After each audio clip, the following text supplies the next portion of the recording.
Hi, thanks for following. This video we're going to go over a Retouch Balayage color process. This client in this video had warm tones that she wanted canceled out and for some highlights, very natural soft highlights to be brought in.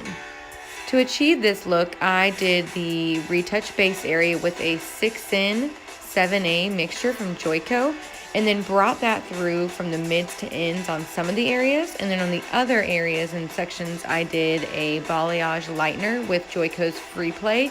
I love the consistency of Free Play when I'm hand painting without foils. I've used it with foils as well. I really just like the texture and the consistency that it blends to and mixes to.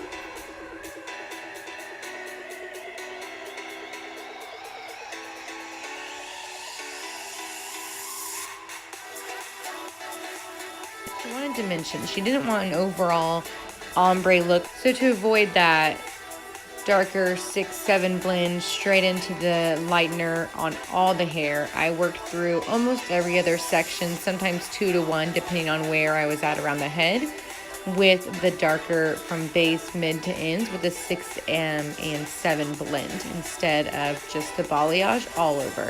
I think it depends on the color that you're aiming for, the look, the end result, but just thorough consultation to make sure that between the pictures that they show, what they do and don't like about each one, so that you can then customize it specifically to meet the needs of your client and what their end desire goal is.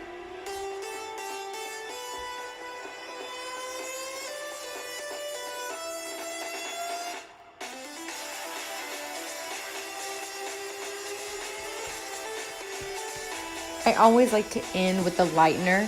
I bring it up a little bit more, that top piece in both areas from the sides and on the back. I like to end with the retouch and the lightener balayage mix instead of just the heavy. That way you have that nice, light, natural highlight look overlay. And from here for a little while, you'll just see me. I apply the base color, I blend it a little bit lower, sometimes I angle it more around the frame of the face, then I comb it through once or twice, and then I apply the lightener, or I carry it through all the way to the ends a few times depending on where I'm at in the head. But around the frame of the face, I usually don't do as many peaks, and I usually just do an angle slant back just to give that natural sun-kissed look.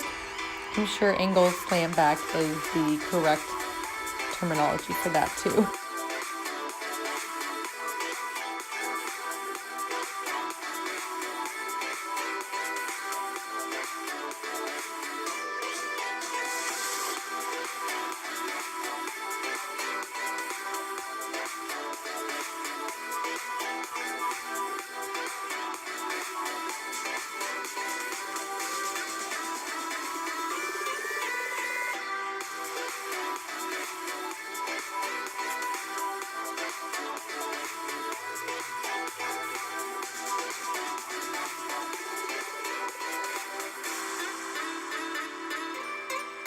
This was the last piece on this section. Both sections ended with a little piece like this, so I just did a basic blend. No angle, nothing, just kind of a nice little blend piece. And I repeat that last technique on this side as well, so they kind of have a little mirror image. She says she moves her part around, and so that's another thing, definitely key to ask. How do they wear their hair? If they wear it in the part they come in at, or they move it around a few times, then you're gonna wanna angle your highlights a little differently. That way when they flip it either way, they still seem even and more natural.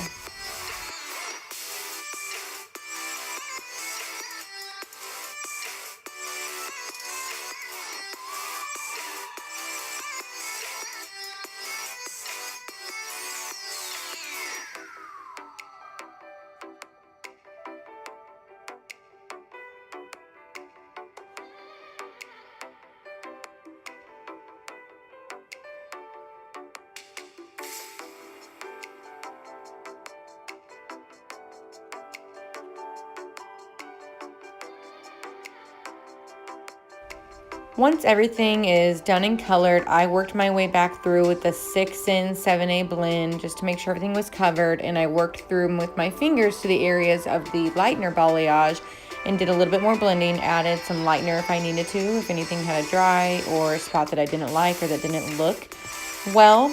you can tell by the visual of the process if it's going to blend well or not. It should look great when it's actually processing. You should see the blend work. So if you're not seeing that, go back through, apply, blend it together by hand, and just make sure that you're checking your work.